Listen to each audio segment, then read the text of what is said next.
Това видео обяснява процедурите за трансплантация на коса без бръснене. Съвършено. Етап 1.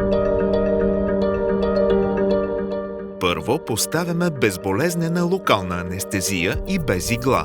След това стартираме метода Micro-FUE. И това е чрез извличане на присадките или космените фоликули от донорската област.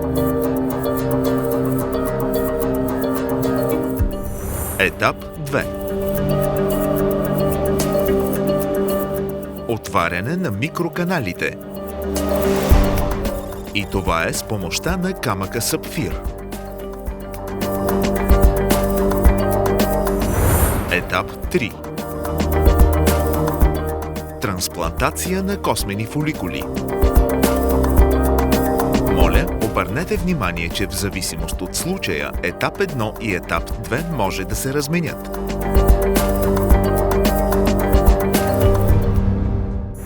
Добре дошли в Клиникана!